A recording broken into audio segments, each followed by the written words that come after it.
ॐ स्थापकाय च धर्मस्य सर्वधर्मस्वरूपिणे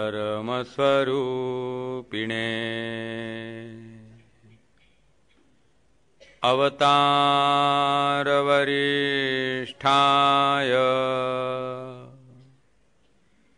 रामकृष्णाय ते नमः। जननीं शारदां देवी रामकृष्णं जगद्गुरुं पादपद्मे तयो श्रित्वा प्रणमामि मुहुर्मुहुः। नमः श्री यतिराजाय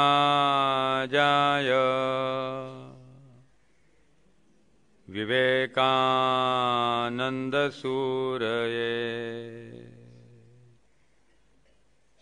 सच्चित्सुखस्वरूपाय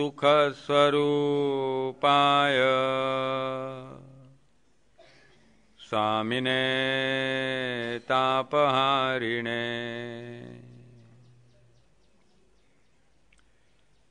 शुकासारिखे पूर्णवैराग्यजाचे वसिष्ठा परिज्ञानयोगेश्वराचे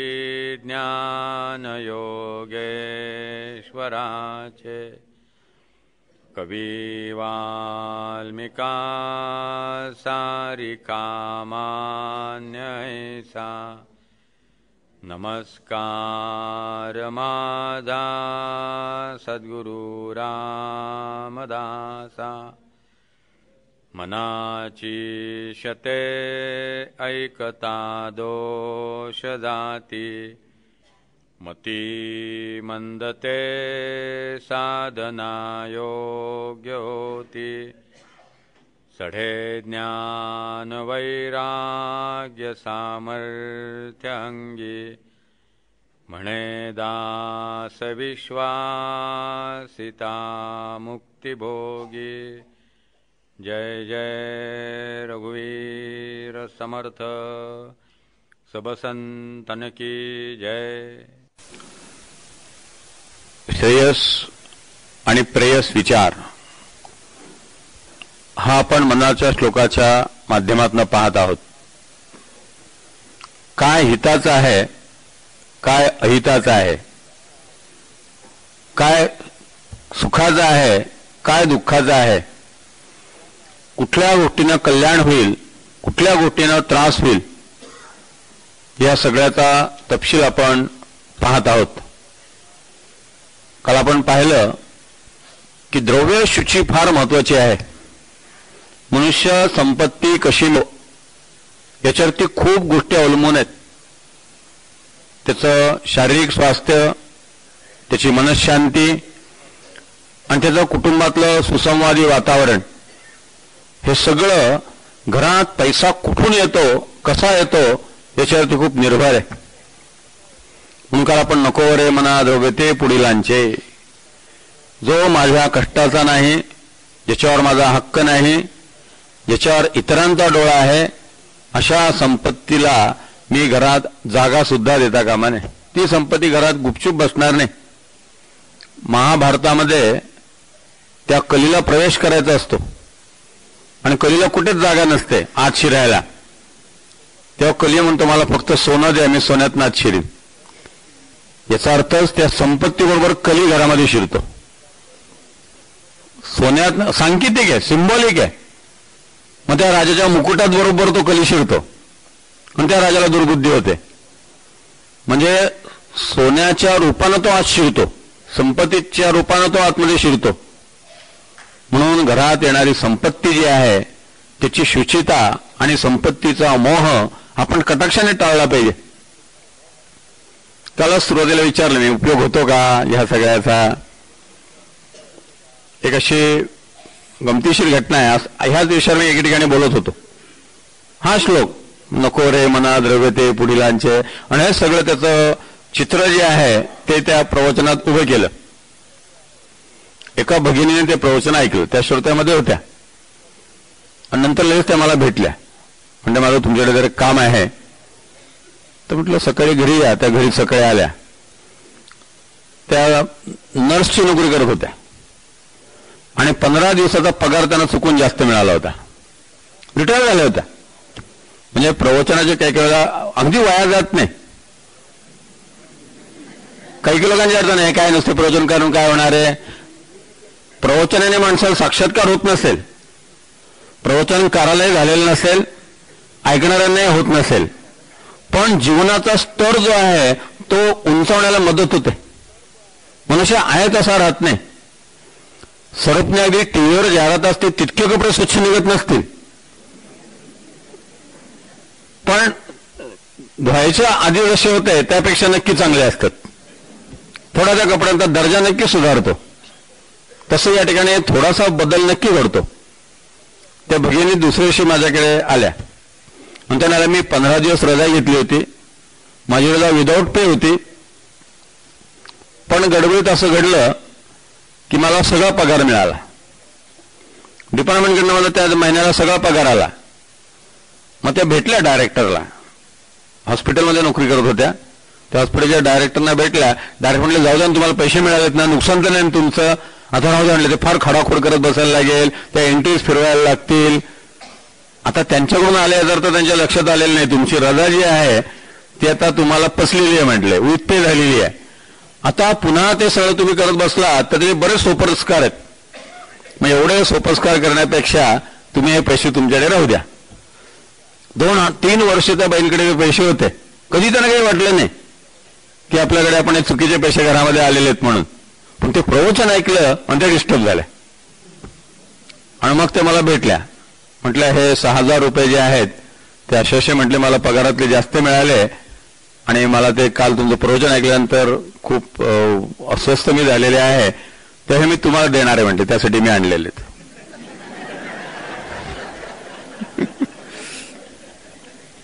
म्हणलं तुमची भानगड तुम्ही माझ्याकडे आणू नका. आता तुम्ही हे पैसे ज्या ठिकाणी नोकरी करत होता त्या हॉस्पिटलमध्ये काहीतरी गरीब लोकांचा फंड असेल, ज्या पेशंटला बिल देणं शक्य नाही, जेवणाचे पैसे देणं शक्य नाही, अशांना काहीतरी मदत करणारी एखादी तुमच्या इथं व्यवस्था असेल, तर 3 वर्षाचं 11-12% व्याज असं धरून तुम्ही जी रक्कम होईल ती रक्कम त्या फंडाला देणगी म्हणून देऊन टाका.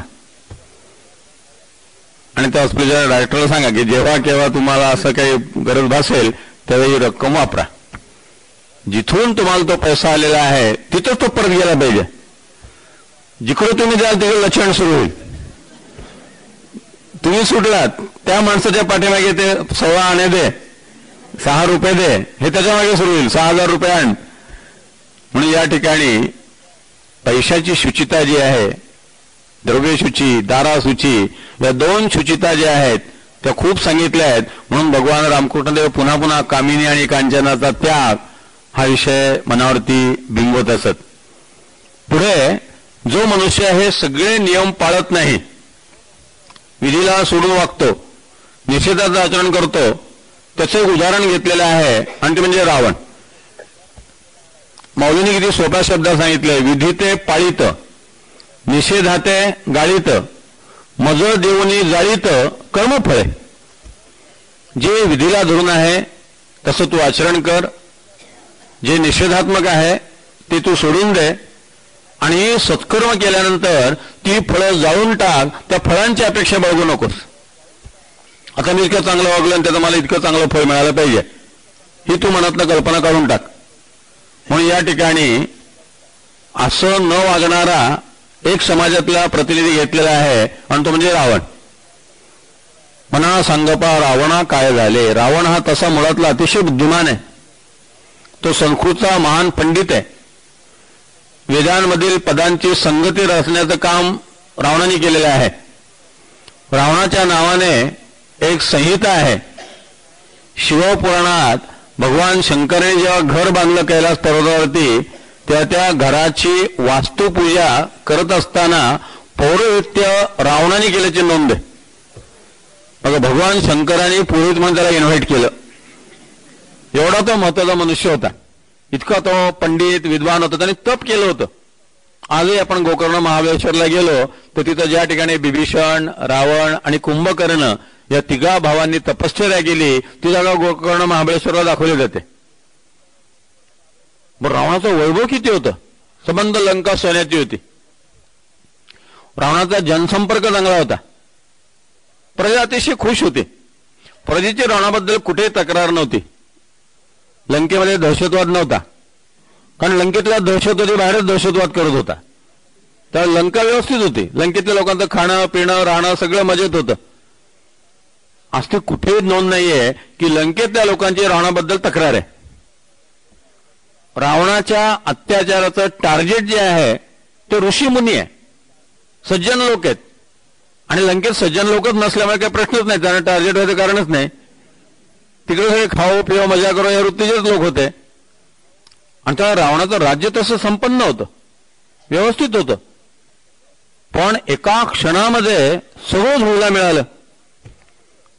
ज्या रावणाकडे सगळे देव ताटाखालचं मांजर होऊन बसले होते आणि काय काय देवांना कामं दिली होती त्याचं फार विनोदी वर्णन संत एकनाथ महाराजांनी त्यांच्या भावार्थ रामायणात केलेलं आहे. गणेश गाढवे वळी, गणपतीकडे काम कुठलं दिलं, गाढवा वळायचं काम दिलं. वाऱ्याकडे कुठलं काम दिलं, रस्ते झाडायचं काम दिलं. अग्नीकडे कुठलं काम दिलं, लॉन्ड्री डिपार्टमेंटचा मुख्य अग्नी. शनी जो आहे तो ग्रह याच्याकडे वक्रदृष्टीने बघू नये म्हणून सिंहासनाच्या खाली पालथा ठेवला होता. त्याने मान वर करून बघता कामा नये रावणाकडे, त्याची दृष्टी रावणाकडे फिरता कामा नये, वक्रदृष्टीचा प्रश्नच नाही. एवढी सगळी व्यवस्था केली, पण एका क्षणामध्ये रावणाचं साम्राज्य जे आहे ते सगळं बुडून गेलं. या जगामध्ये दुष्ट माणूस कधीही यशस्वी होऊ शकत नाही. आपण इतके चित्रपट पाहतो, सहसा खलनायक जिंकलेला आहे, नायक मरण पावला आहे आणि नायिकेचं लग्न खलनायकाशी झालेलं आहे, असा चित्रपट सहसा असत नाही. जो दुष्ट आहे त्याचा शेवट वाईटच होतो. फक्त सगळी गडबड कुठे असते की या जगामध्ये दुष्ट माणसाचा सुद्धा तात्पुरता यशाचा कालखंड असतो. परवा जो आपण युधिष्ठिराचा प्रश्न पाहिला की आपण इतकं चांगलं वागतो तरी आपल्या वाट्याला असं, हा जो कुंतीने विचारलेला प्रश्न आणि युधिष्ठिराचं उत्तर आपण पाहिलं. असं का व्हावं, कौरव इतके वाईट वागतात तरी ते राज्यावरती का असावेत.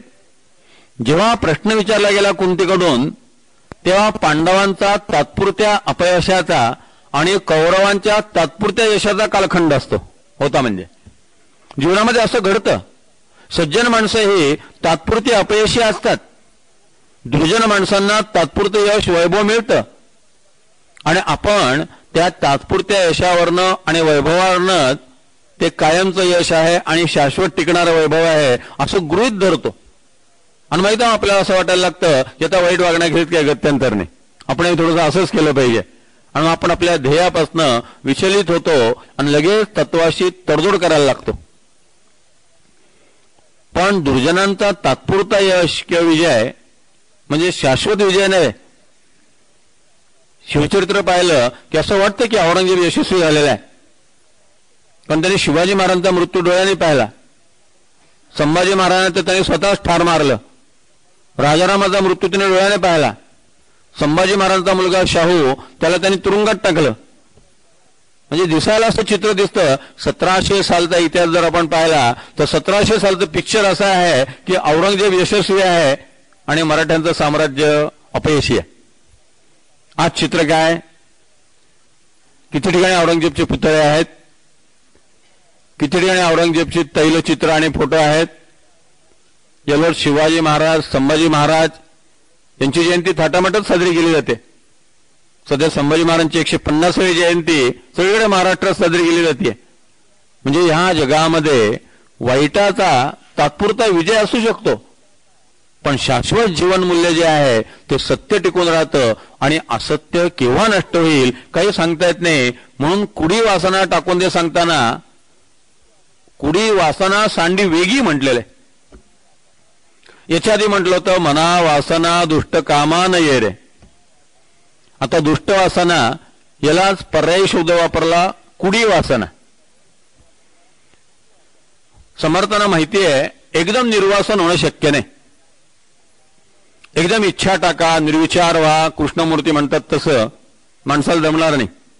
माणसाच्या मनात इच्छा असणार, त्याला काहीतरी मागावंसं वाटणार, तो भगवंताजवळ काहीतरी मागणार. मग मागायचंच आहे तो कोमळ वाचा दे रे राम, विमळ करणी दे रे राम, प्रसंग ओळखी दे रे राम, धूर्तकळामध्ये दे रे राम, असं काहीतरी रचनात्मक माग. जनसुखकारक बहुजन मैत्री असं लोककल्याणाचं माग. स्वार्थाचं काही मागू नकोस. म्हणून आपल्याला वासना एकदम टाकून देता येणार नाही. हे गृहीत धरून सत्यसंकल्प जीवी धरावा, पापसंकल्प सोडून द्यावा. चांगल्या वासना ज्या आहेत त्या तू धारण कर आणि वाईट वासना ज्या आहेत त्या टाकून दे. म्हणून कुडी वासना सांडी वेगी वेगी म्हटलेलं आहे की ती कुडी वासना जी आहे ती सावकाश टाकू नको, ताबडतोब टाकून दे. क्रिया पालटे तत्काळ. तत्काळ वागण्यामध्ये बदल म्हटलेला आहे. टप्प्याटप्प्याने नाही, ग्रॅज्युअली नाही, क्रमशः नाही. असं हळूहळू हळूहळू चांगला वागण्याचा कार्यक्रम असत नाही. दोष हळूहळू टाकण्याचा प्रश्न असत नाही. एक जण मला म्हटलं मी 6 महिन्यात सिगरेट सोडणार आहे म्हटलं. मी त्यांना विचारलं 6 महिन्यात म्हणजे कसं काय? सध्या म्हटले 20-22 रोज ओढतो, तर आता क्रमशः कमी करणार म्हटले. 1 आठवड्यावर 20, मग 1 आठवड्यावर 18, मग 1 आठवड्यावर 15. असं कधी होत नाही. कुडी वासना सांडी वेगी. दारू हळूहळू सोडायची नसते. रागाच्या भरात तो प्याला फेकून द्यायचा असतो. रागाच्या भरात ती बाटली फेकून द्यायची असते आणि पुन्हा हात लावायचा नसतो. इथं संतापच आवश्यक आहे. इथं एक प्रकारची चीड आवश्यक आहे, तरच ते झटकन सुटू शकतं. टप्प्याटप्प्याने हळूहळू मी चांगला होईन. क्रमशः चांगलं होणं ठीक आहे, पण वाईट जर टाकायचं असेल आणि ते जर माहिती असेल हे वाईट आहे तर ते ताबडतोब पूर्णपणे टाकून दिलं पाहिजे, अगदी फेकून दिलं पाहिजे. म्हणून कुडी वासना सांडी वेगी. नाही तुझं म्हणशी मी नंतर टाकीन, थोड्या दिवसांनी टाकीन, त्याच्या आता तुझं जर मरण आलं तर कुड्या वासनेतच तुझं मरण येणार आहे. कोण समयो येईल कैसा याचा नव्हे की भरवसा, जैसे पक्षी दाही दिशा उडून जाती, कोण जाणे कैसी वेळ, कासया होतसे व्याकुळ. केव्हा कोणता प्रसंग येईल काही सांगता येत नाही. कल करे सो आज कर, आज करे सो अब, पल में प्रलय होगा फिर करेगा कब. एका क्षणात सगळं उद्ध्वस्त होऊन जाईल. कल जहां बसी ती खुशिया, आज है मातम वहा, वक्त लाया था बहारे, वक्त लाया है फिजा. एका क्षणात सगळे रंग बदलून जातील. एका क्षणात होत्याचा नव्हतं होऊन जाईल. आपण पाहतो एखादी दुष्काळाची एखादी महापुराची लाट येते आणि घराच्या घरं उद्ध्वस्त होऊन जातात. कुटुंबाच्या कुटुंब भिकेला लागतात. काही सांगता येत नाही. व्यवसायामध्ये कालपर्यंत जे लोक गाड्यातनं हिंडत होते त्यांचा धंदा बुडतो आणि त्यांना भिकेला लागण्याची पाळी येते. कोणता प्रसंग कसा येईल काही सांगता येत नाही. म्हणून कुडी वासना सांडी वेगी. ताबडतोब त्यातनं बाहेर पड. त्याला मौलीने फार सुंदर शब्द वापरला आहे, झड झडोनी वाहिला निघ. लवकर त्यातनं बाहेर पड. बघू पाहू माझा विचार आहे, मी ठरवणार आहे. आता बहुतेक मी भाद्रपद गणपतीपासून सुरुवात करणार आहे. गणपतीपर्यंत जिवंत राहिला तर सुरुवात करशील, नाही तर केव्हा सुरुवात करणार? पलमे प्रलय होगा फिर करेगा कब. त्या अर्थानं म्हणून कुडी वासना सांडी वेगी, फळे लागला काळा पाठी लागी. क्षणाक्षणाला मनुष्य मरतो आहे, क्षणाक्षणाला मनुष्य झिजतो आहे. केव्हा नष्ट होईल काही सांगता येत नाही.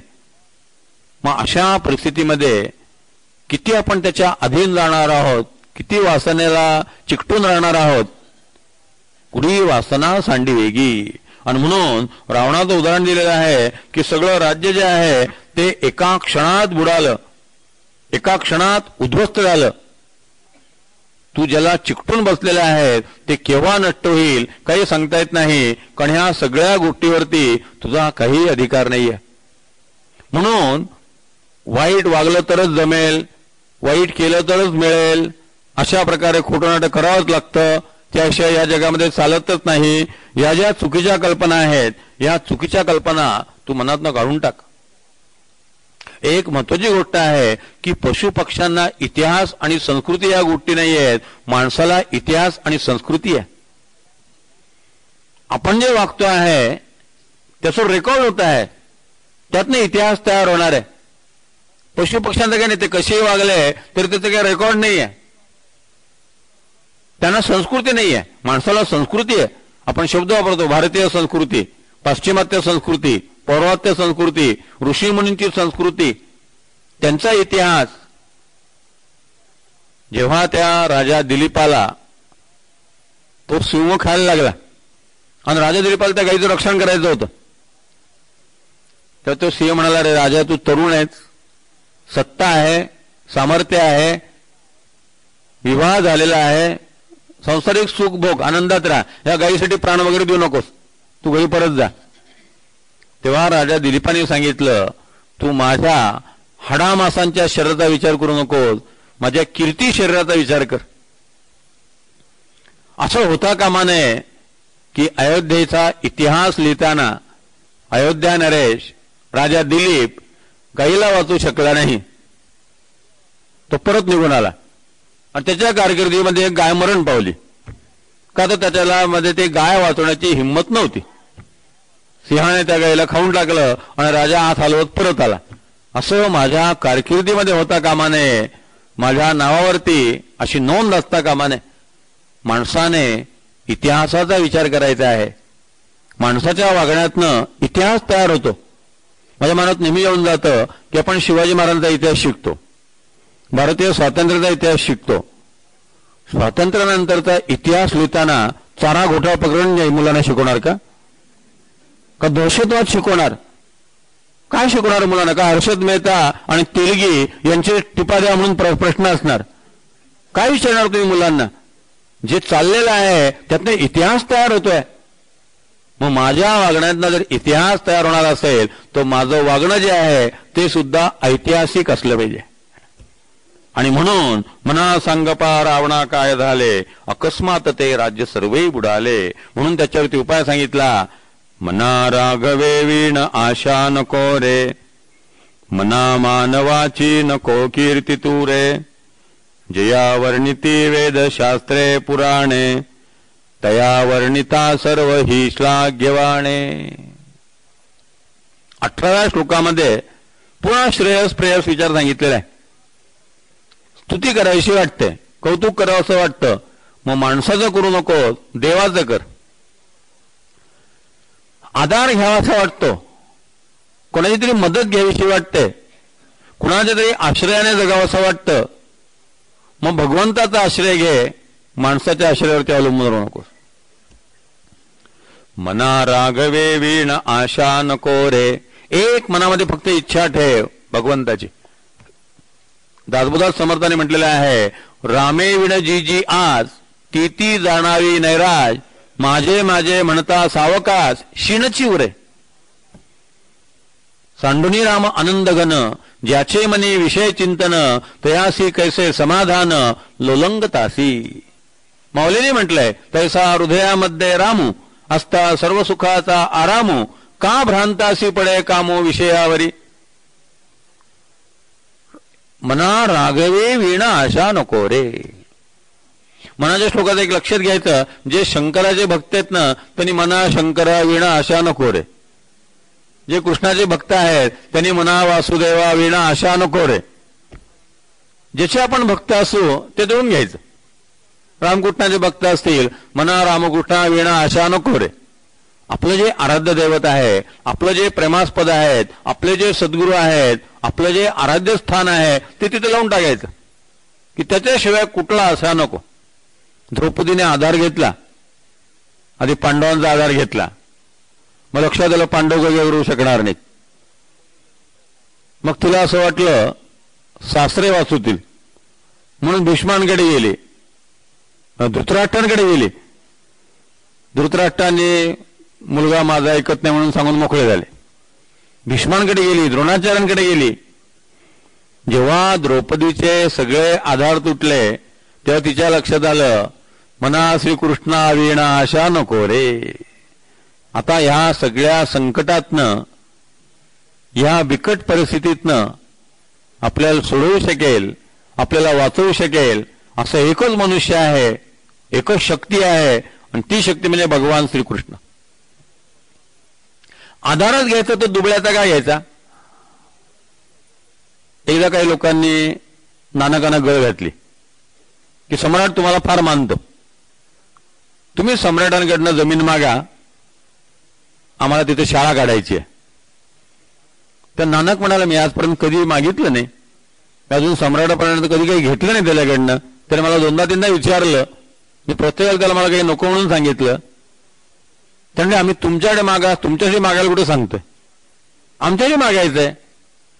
तर तुम्ही जर आमच्यासाठी मागायला काही हरकत नाही, लोकांसाठी भिक्षा मागायला काही हरकत नाही. नानक कन्व्हिन्स झाले आणि मग ते सांगायसाठी राजाकडे गेले. आता नानकांचं स्थानच असं होतं की लगेच त्यांना दरबारात प्रवेश मिळाला, महालात प्रवेश मिळाला. आणि महालात राण्यांनी सांगितलं की ते प्रार्थनागृहात प्रार्थना करतायत. नानक लगेच प्रार्थनागृहात शिरला आणि तो राजाच्या मागे जाऊन उभा राहिला. राजाला कळलं नाही मागे आलेत कोणी म्हणून. आणि राजा त्या प्रार्थनेमध्ये भगवंताला म्हणत होता की भगवंता, माझी संपत्ती वाढू दे, माझं ऐश्वर वाढू दे, माझ्या राज्याच्या सीमा वाढू दे, माझ्या खजिन्यामध्ये भर पडू दे, वगैरे वगैरे. नानक हसला. नानक हसल्यानंतर राजाला कळलं मागे कोणतरी उभं आहे. म्हणून राजाने मागे वळून पाहिलं तर नानक आलेले. त्यांनीच नानकाला नमस्कार केला आणि विचारलं, तुम्ही कसे काय आलात, कशासाठी आलात.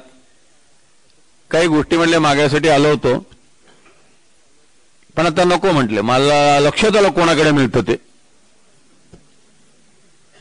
तुझ्याकडे मागण्यापेक्षा माझ्या असं लक्षात आलं की तू भगवंताजवळ मागतो आणि भगवंत तुला देतो. मग आता मी मला जे मागायचं आहे ते तुझ्याकडे कशाला मागू, मी भगवंताला डायरेक्ट सांगेन. एजंट कशाला पाहिजे मध्ये, त्यालाच सांगतो. मना राघवी वीणा आशा नको रे. ह्या जगामध्ये बाकीचे आधार जे आहेत ते आधार वाटता कामा नयेत. आपल्याला खूपदा काय वाटतं, मुख्यमंत्री आमच्या ओळखीचे आहेत, ते काय म्हणेल, मी सांगतो मुख्यमंत्री, मी फोन करतो, तुम्ही काय काळजी करू नका. खासदार आपल्या ओळखीचे आहेत, त्या शाळेचे चेअरमन माझ्या ओळखीचे आहेत. भगवंत माझा आहे आणि तो काम करेल असं माणसाला वाटत नाही.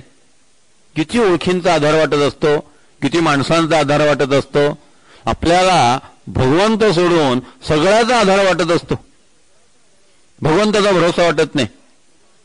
काय ऐकीने देव कोण असतो की आपण करतोय सगळं, पण शेवटी ते खासदारांनाच भेटावं लागेल, आमदारांनाच भेटावं लागेल.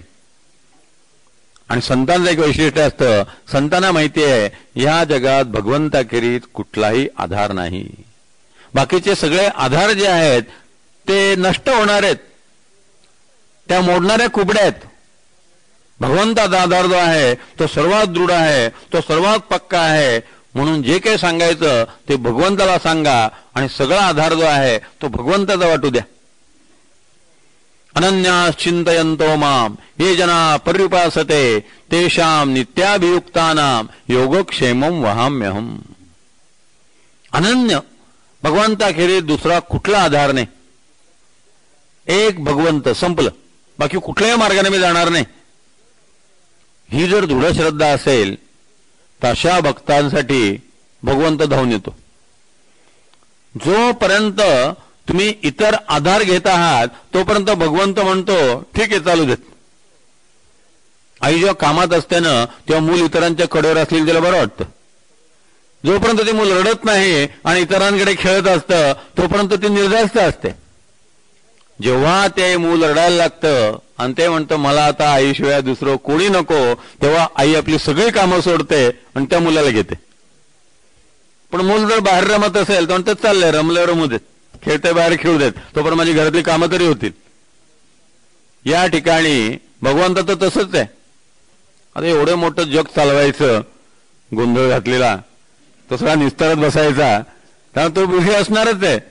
मग एखादा भक्त जर इतर आधार शोधत असेल की बघू सासऱ्यांना सांगून बघू, यांना सांगून बघू, हिला सांगून बघू, भगवान तुझे खूप आहेत त्यांना सांग, ते सगळे दमले की मला हाक मार. एकदा भगवंताकडे गेलं की मग भगवंताखेरीज दुसरा कुठलाही आधार आपला आधार वाटता कामा नये. त्याला अनन्य म्हटलेलं आहे. आणि अनन्याची व्याख्या करताना नारदाने त्याला अनन्यता म्हणतात. त्या अनन्यतेची व्याख्या करताना रजनीशांनी म्हटलेलं आहे, बेसहारे हो जाओ. तुम्हाला सहारा वाटतो कोणाला तरी, आणि जोपर्यंत कोणाला तरी आधार आहे असं वाटतं, जोपर्यंत कोणाचा तरी सहारा आहे असं वाटतं, तोपर्यंत भगवंताकडे तुम्ही वळणार नाही, तोपर्यंत तुम्ही त्या आधाराकडेच जाल.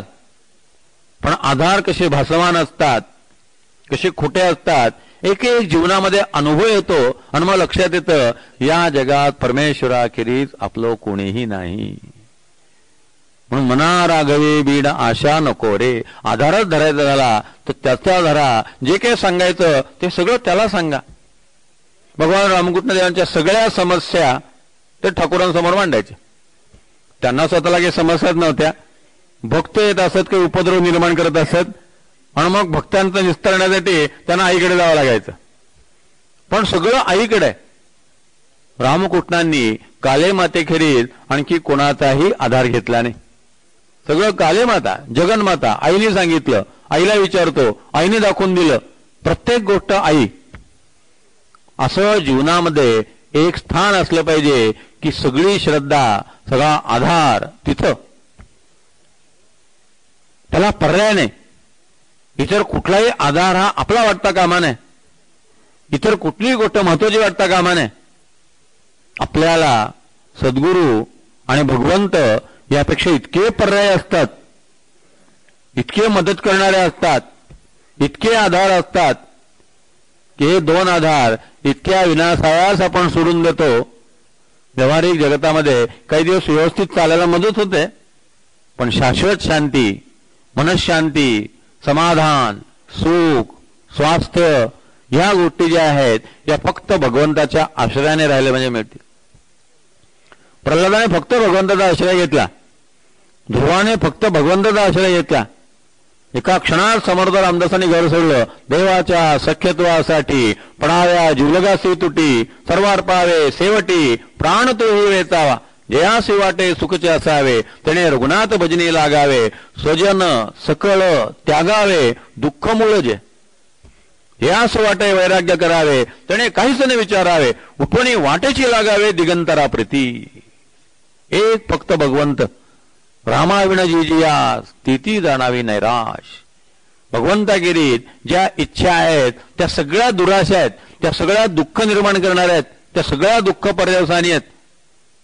आणि म्हणून म्हटलेलं आहे, मना मानवाची नको कीर्ती तू रे.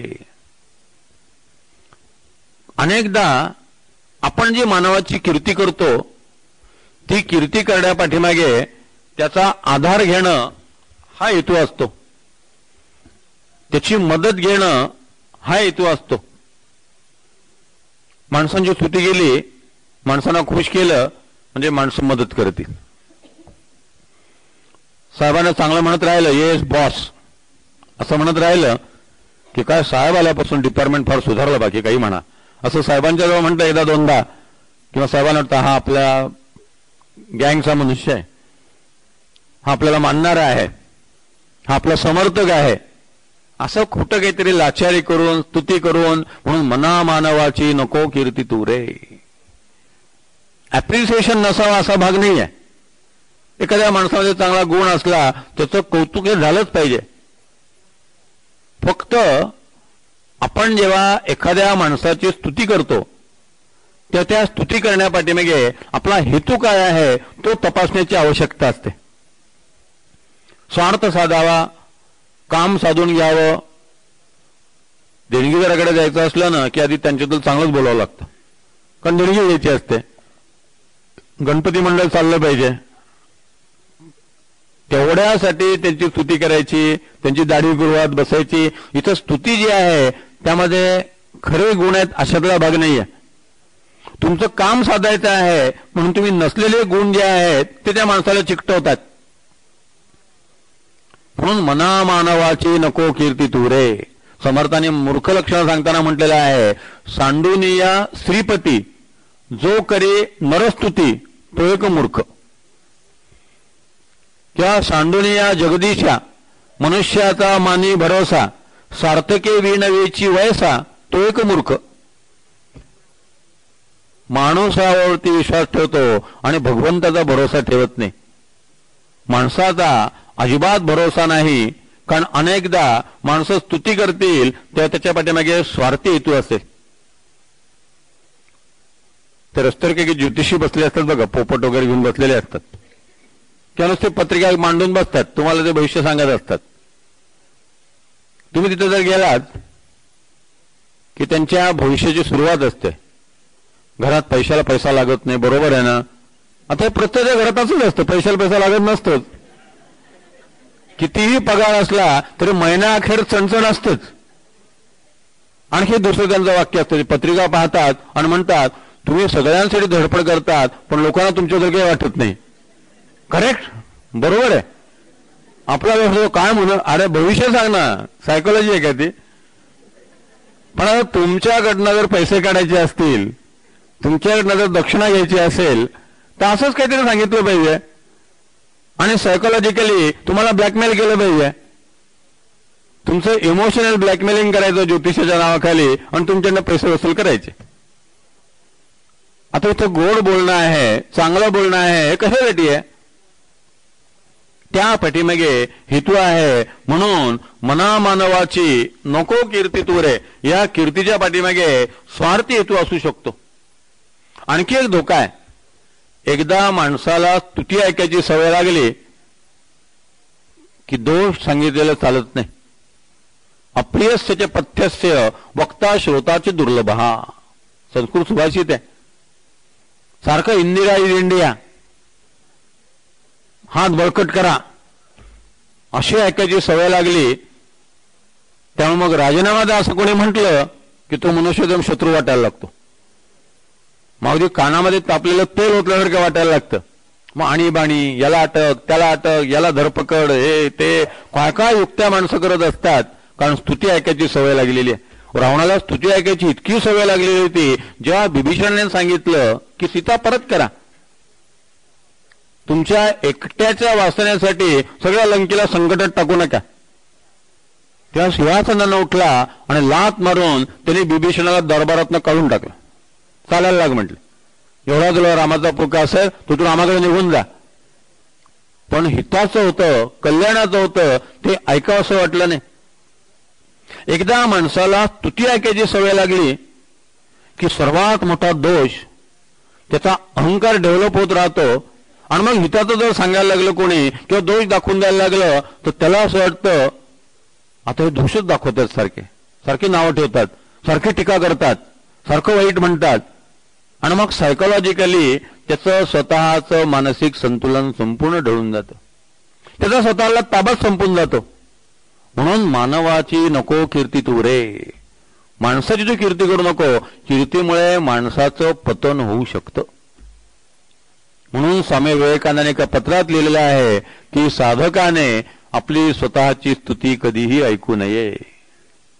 नाहीतर मग परस्पर प्रशंसा मंडळ, एकमेकाची स्तुती करत राहायचं, एकमेकाला मोठं करत राहायचं. मग एकमेकाच्या 75, एकमेकाच्या 61, एकमेकाच्या बद्दलच्या स्मरणिका, मग त्यात एकमेकाचं कौतुक, सगळं खोटी स्तुती, खोटं बोलणं, नाटकीपणा, ह्या सगळ्या गोष्टी ज्या असतात, सत्कार समारंभाचे कार्यक्रम, त्या कार्यक्रमातली भाषणं, या सगळ्या गोष्टी ज्या असतात त्या खोट्या असतात. मग त्यांच्यात काय, ते 4 लोक तसं बोलावं लागतं. शेवटी माझी पण 61 केव्हा तर येणारच आहे ना, ते पण माझ्याजवळ चांगले बोलतील म्हणून मी त्यांच्या कार्यक्रमाला गेलो होतो. ऐकलेली वाक्य आहेत. ते अजून 3 वर्षानंतर आपली 61 आहे, आत्तापासून त्यांना त्याबद्दल चांगलं बोललं म्हणजे ते पण आपल्या सभेमध्ये चांगलं बोलतील, तेही माझ्या स्मरणिकेमध्ये चांगला लेख देतील. परस्पर प्रशंसा मंडळ, तुम्ही मला चांगलं म्हणा, मी तुम्हाला चांगलं म्हणतो आणि सगळे एकमेकाची स्तुती करू आणि खड्ड्यात जाऊ. दोष दाखवणारे पाहिजेत. निंदा करणारा मनुष्य पाहिजे. कबीराने निंदा करणाऱ्या माणसाला कुठे बांधून दिली, शेजारी राहा म्हटले. बरं झालं, त्यामुळे मला सुधारता येईल. म्हणा मानवाची नको कीर्ती तुरे. मनुष्याची स्तुती जर केली तर मनुष्य बिघडण्याची खूप शक्यता आहे. म्हणून कुठल्याही संतांनी आपल्या हयातीमध्ये आपलं चरित्र होऊ दिलं नाही. गोंधळकर महाराजांचं चरित्र त्यांच्या शिष्याने लिहिलं आणि आणून दिलं महाराजांकडे. महाराज म्हटले तुमच्या आठवणी लिहिल्या आहेत, या कशा आहेत ते बघा. महाराजांनी एक एक पान फाडून टाकलं आणि सांगितलं, अरे चरित्र लिहायचं झालं तर रामाचं लिही, माणसाचं लिहू नकोस. माझं चरित्र लिहू नकोस. रामाची स्तुती कर, रामाची कीर्ती गा. समर्थाने देह ठेवताना सांगितलं, माझे चितास्थानी रघुवीराचे देवालय बांधावे, मज पामराचे देवालय बांधू नये. रघुवीराचे महत्व वाढवावे, मज पामराचे महत्व वाढवू नये. कारण त्या स्तुतीमध्ये पतन होण्याची भीती आहे, पतन होण्याचा धोका आहे. किती बेलसऱ्यांनी ते हयात असेपर्यंत कधी पुरस्कार घेतला नाही. साहित्य संमेलनाचे लोक गोंधळाला लागले होते. त्यांना जाहीर पत्रक द्यायचं, मानपत्र द्यायचं म्हणून त्यांच्या मुलाने श्रीपादने सगळी व्यवस्था केली, व्हिडिओ शूटिंगची व्यवस्था केली. सगळे साहित्यिक आले, मुंबईचे साहित्य मंडळाचे लोक आले आणि बाबांना असं कळलं, प्रवचनाच्या आधी सांगायला आले की आम्ही एवढं मानपत्र तुम्हाला देणार आहोत. तुम्ही इतकं साहित्य आतापर्यंत लिहिलं, इतके ग्रंथ लिहिलेत, तुम्ही कधी साहित्य संमेलनाचे अध्यक्ष झाला नाहीत, तुम्हाला आम्ही पुरस्कार द्यायचा होता म्हणून ठरवलं, तुम्ही कधी आला नाहीत. आता इथं गोंधळाला महाराजांच्या जवळ आम्ही तुम्हाला कार्यक्रम करणार आहोत.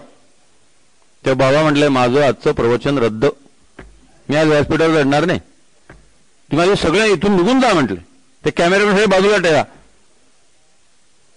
जोपर्यंत बाबा जिवंत होते तोपर्यंत त्यांचा फोटो गोंधळाच्या कुठल्याही मासिकात कधी आला नाही, स्मरणिकेत कधी आला नाही. इतकी हौस असते माणसाला की आपण हयात असतानाच आपल्या आठवणी एकदा प्रसिद्ध व्हाव्यात, एकदा ते पुस्तक निघावं. थोडा सुद्धा माणसाला धीर असत नाही. पुढे आपण पाहणार आहोत, देहेत्यागिता कीर्ती मागे उरावी, मना सज्जना हेची क्रिया धरावी.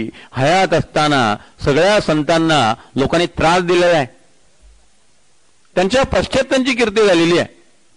आपलं चरित्र प्रसिद्ध व्हावं यासाठी तुकाराम महाराजांनी काय केलं होतं? आपली 400वी जयंती साजरी व्हावी म्हणून रामदासांनी काही ट्रस्ट काढून ठेवला होता का की ह्या व्याजातनं माझी 400वी जयंती साजरी करा? सगळ्या ठिकाणी 400 जयंतीनिमित्त कार्यक्रम आयोजित केले जात आहेत. रोज सकाळी मनाच्या श्लोकांचं, समर्थांच्या वचनांचं पठण आकाशवाणीवरती होतंय. कोणी सांगितलं होतं? काय व्यवस्था केली होती?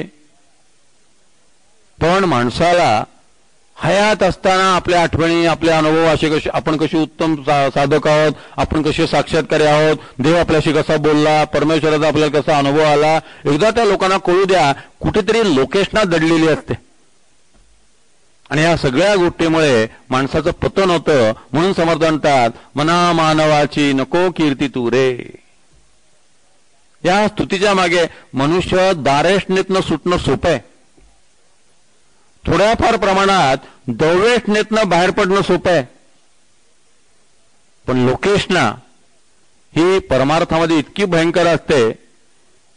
मग कोणीतरी म्हणतं त्यांची साधना फार चांगली आहे, बरं फार खोल पोहोचलेले आहेत, माझं कॉलर बिलर मी टाट करतो, कारण हो करून दे, फार मोठे साधक आहेत म्हणून, फार अधिकारी आहेत, समर्थ संप्रदायात महाराष्ट्रात मनुष्य नाही यांच्याशिवाय की लगेच माझी कॉलर आणखी टाईट. लोक अशी स्तुती करतात, खोटं जडवतात आणि शेवटी या सगळ्यामुळे माझे खड्डे तयार होतात, माझ्याकडे शेवाळा तयार होतं. मना मानवाची नको कीर्ती, मनुष्याची कीर्ती एवढ्यासाठी करू नको. तुम्ही किती माणसाची स्तुती करा, माणसं बदलतील, भगवंत बदलणार नाही. कालपर्यंत जे चांगले वागत होते आज एकदम वाईट वागायला लागतील. देते हे भगवान को धोखा, इंसाफ को क्या छोड़ेंगे, सुख में तेरे साथ चलेंगे, दुख में सब मुख मोड़ेंगे, दुनिया वाले तेरा बनकर तेरा ही दिल तोड़ेंगे, आसमान में उड़ने वाले मिट्टी में मिल जाएंगे. कसली स्तुती, कसलं वैभवन, कसलं काय. कालपर्यंत जे लोक स्तुती करत होते ते खोटी स्तुती करत होते, आता खोटे आरोप करायला सुरुवात करतील. आधी खोटं चांगलं म्हटलं, आता खोटं वाईट म्हणायला सुरुवात करतील. आणि भारतीयांची मानसिकताच आहे एखाद्याला डोक्यावर घेणं आणि एखाद्याला तुडवणं. हे भारतीय रक्तच आहे. मना मानवाची नको कीर्ती तू रे, ही गोष्ट भारतामध्ये फार आवश्यक आहे. झटकन कुठल्या तरी महाराजांच्या आपण नादी लागतो. एखादा विश्वचषक आणला की तेंडुलकरला भारतरत्न द्या आणि 2 वर्षाने तेंडुलकरला काढून टाका. हल्ली खेळतच नाही. दोन्ही टोकं असतं, दोन्ही माणसं असतात. जी माणसं परवापर्यंत स्तुती करत होती ती आता म्हणतात त्याला टीम मधनं काढून टाका. एक काळ असं होता गावस्कर नसेल तर टीम नाही. भारतीय संघ म्हणजे Gavaskar. India is equal to Gavaskar. जेव्हा तो बॅडपॅच मध्ये आला तेव्हा लोक म्हणले गावस्करला किती दिवस तुम्ही घेणार आहात, काढून टाका, त्याला जरा सुट्टी द्या, रजा द्या. जे स्तुती पाठक होते तेच निंदा करणारे झाले. व्यवहारातलं जीवन हे असं आहे. भगवंत माणसाला अंतर देणार नाही. भगवंत अर्ध्यातनं सोडून देणार नाही. माणसं जोपर्यंत तुम्ही स्तुती करत आहात, जोपर्यंत तुम्ही त्यांचे स्तुतीपाठक आहात, तोपर्यंत तुम्हाला सांभाळतील. ज्या दिवशी तुम्ही सत्य सांगायला लागाल, दोष सांगायला लागाल, त्याशी तुमचा त्याग करतील, त्याच्या क्षणात सोडून देतील. भगवंत तसा नाही आहे. भगवंत शेवटपर्यंत त्या भक्ताकडे लक्ष देत असतो. भगवंत भक्ताला कधीही अंतर देणार नाही. देवे भक्त कोणी वदिला, ऐसा देखिला ना ऐकिला. 20 श्लोक आपण पाहणार आहोत. नुपेक्षी कदा रामदासाभिमानी, नुपेक्षी कदा देवभक्ताभिमानी. 10 श्लोक आहेत. देव कधी भक्ताची उपेक्षा करत नाही. भगवंत कधी भक्ताला अंतर देणार नाही. म्हणून आधार जर पाहिजे असेल तर मना राघवे वीण आशा नको रे, मना मानवाची नको कीर्ती तू रे. व्यक्तिपूजा ही सोडून दे. आपल्या इथं व्यक्तिपूजा हा एक दोष आहे आणि त्याची रिॲक्शन व्यक्तिनिंदा होते. इंदिरा गांधी जोपर्यंत यशस्वी होत्या तोपर्यंत त्यांना दुर्गा माता सुद्धा म्हटलं गेलं. ये तो हमारी चंडी माता है, ये तो हमारी महिषासुर मर्दिनी है, इथपर्यंत झालं. जेव्हा आणीबाणी जाहीर केली लगेच त्या इंदिरा गांधींना दोष ठेवायला सुरुवात केली, नावं ठेवायला सुरुवात केली. जेव्हा मनुष्य यशस्वी होतो ते त्याला नसलेले गुण चिकटवले जातात आणि जेव्हा मनुष्य अपयशी होतो तेव्हा त्याला नसलेले दोष चिकटवले जातात. भारतीयांची ही मानसिकताच आहे. तो जर अपयशी झाला असेल तर नेमकी अपयशाची कारणं शोधून घेतली जात नाहीत. जे दोष नाही आहेत ते त्याला लावले जातात. यशस्वी झाला तो भगवंताच्या कृपेने यशस्वी झाला हे लक्षात घेतलं जात नाही. त्याला लगेच लेबल लावलं जातं. नको ते गुण त्याच्यात चिकटवले जातात. म्हणून स्तुती करायची असेल तर भगवंताची स्तुती कर. जर भगवंताची स्तुती केली तर भगवंताला अहंकार निर्माण होणार नाही. याचं कारण तुम्ही जी स्तुती करणार आहात त्यापेक्षा भगवंत महान आहे. तुम्ही त्याला एखादा हार द्याल. मला जर कोणी जाडा हार घातला तर लगेच मला त्या हाराचं लगेच भूषण वाटेल. काय 350 रुपयाचा हार मला घातला. आणि दुसऱ्या दिवशी कार्यक्रमामध्ये कोणी जर 15 रुपयाचा हार घातला तर मला त्या हाराकडे लक्ष द्यावं असं वाटणार नाही. कालचा 350 रुपयाचा हार 6 महिने आठवत राहील. तसा हार पुन्हा कोणी घातला नाही. फार भारी हार होता. त्या हारामध्येच मी अडकून बसेल. तुम्ही भगवंताला जर हार घातला, ज्या भगवंताच्या सत्तेवरती अनेक बागा निर्माण झालेल्या आहेत, सगळी फुलं ज्याच्या सत्तेवरती निर्माण झालेली आहेत, त्याला तुम्ही केवढा मोठा हार घालणार आहात. मला निरंजनीने ओवाळलं की मला बरं वाटतं, छान. भगवंताला जर तुम्ही ओवाळलं तर ज्याच्या सत्तेवरती सूर्य आणि तारे ही निरांजनं गोलगोल फिरतायत आकाशामध्ये, त्याला एवढ्याशा ज्योतीने जर तुम्ही प्रज्वलित केलं आणि ओवाळलं त्याला बाधा होणार नाही. भगवंताचं वर्णन करता करता सोय शेष मौनावला समर्थ म्हणतात. सहस्रमुखाचा शेष तोही शिणला निशेष, श्रुती नेती नेते म्हणती. त्याचं वर्णन इतकं अफाट आहे की श्रुती सुद्धा त्याचं वर्णन करू शकत नाही. वेद मौनावले, 4 वेद, 6 शास्त्र, 18 पुराण हरिसी गाती, पण त्यांना त्याचं वर्णन कळलं नाही. सगळ्यांनी सांगितलं नेती नेती, आम्ही त्याच्याबद्दल काही सांगू शकत नाही. तो कसा आहे, तो अनुर्वाच्य आहे, तो अवर्णनीय आहे. तुमचा भाव पाहतो आणि तो त्या छोट्या प्रतिमेमध्ये येतो. जो सगळीकडे नटलेला आहे, जो सर्वांतर्यामी आहे, ज्याच्या सत्तेवरती सूर्य, चंद्र, तारे, समुद्र, वारे, पाऊस हे सगळं काम करत आहे, त्याला एवढ्याशा मूर्तीची गरज काय आहे? पण तो पाहतो की कसं का असे ना, हा माझी धारणा करतो आहे.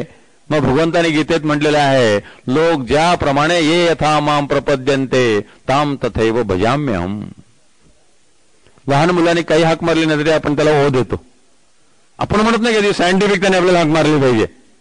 तो काही म्हटला की आपण त्याला ओढ देतो, कारण आपल्याला माहिती असतं की ही हाक आपल्याला आहे. आपलं नाव वेगळं आहे, आपली उपाधी वेगळी आहे, पण त्याचा म्हणण्याचा अर्थ आपणच आहोत.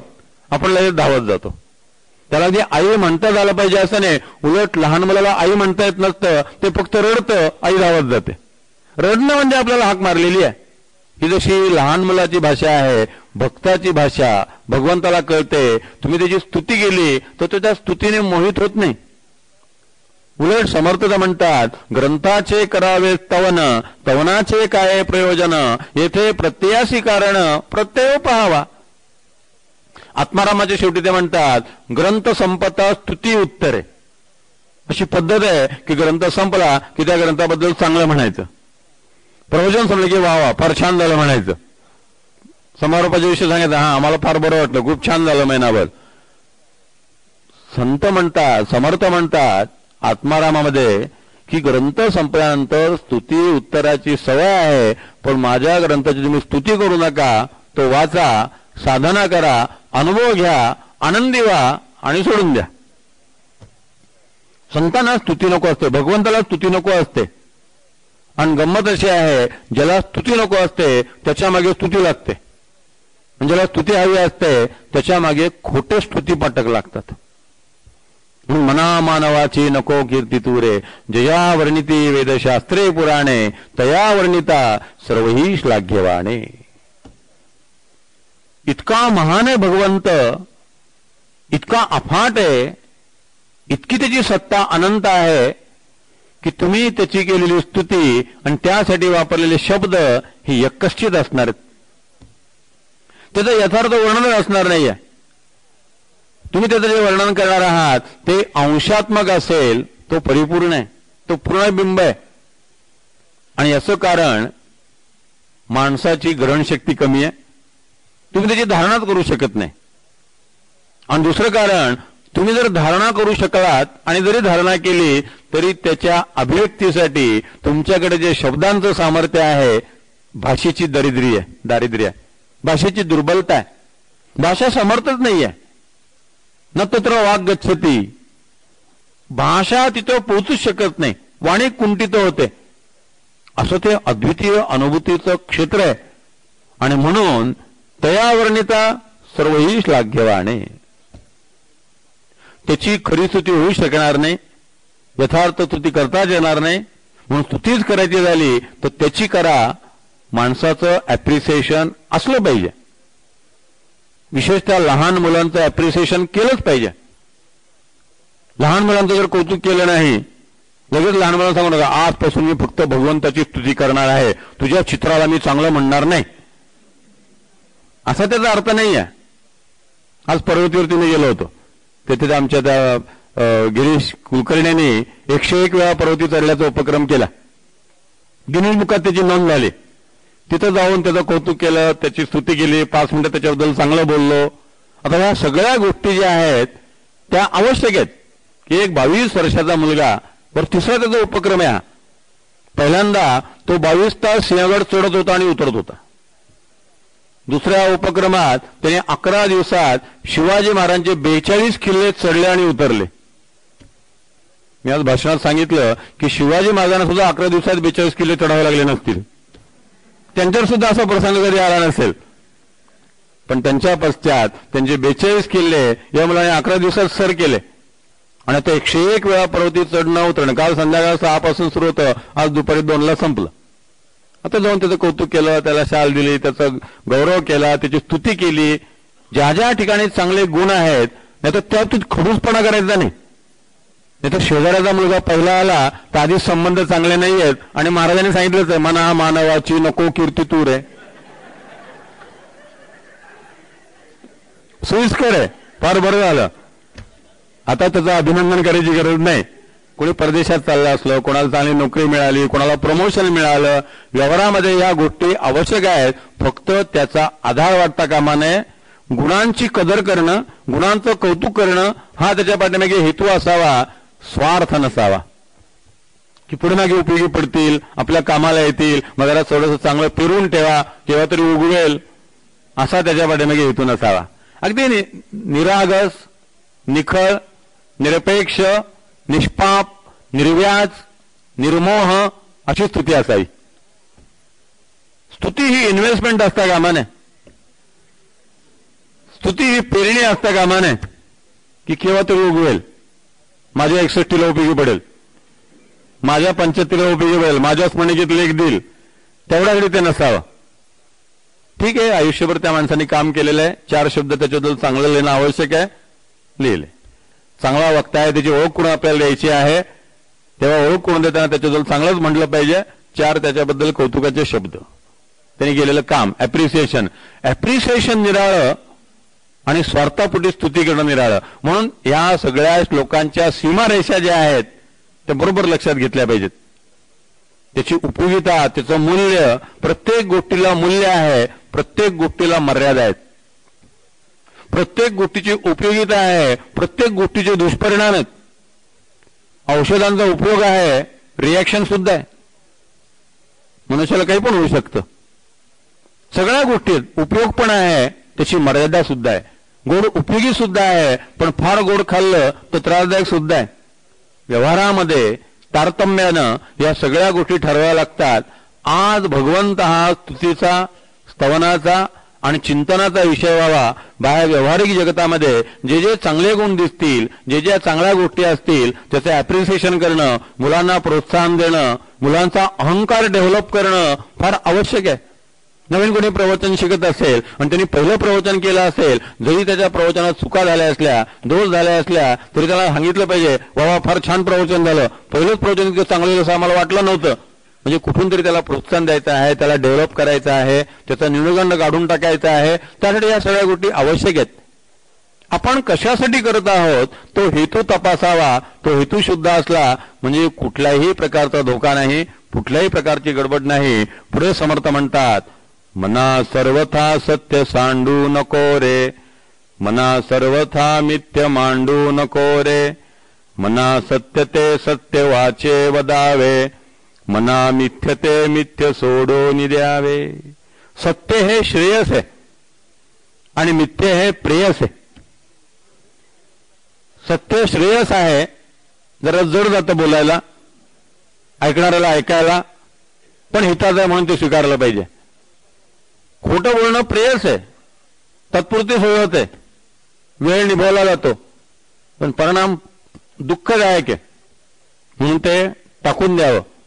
सत्य आणि मिथ्य या श्रेयप्रिय विचाराच्या ज्या गोष्टी आहेत त्यात तुम्ही श्रेय स्वीकारलं तर मनशांती आहे, प्रेय स्वीकारलं की अशांतीला आमंत्रण आहे. याचा विचार विस्तारपूर्वक आपण उद्या बघणार आहोत. जय जय रघुवीर समर्थ.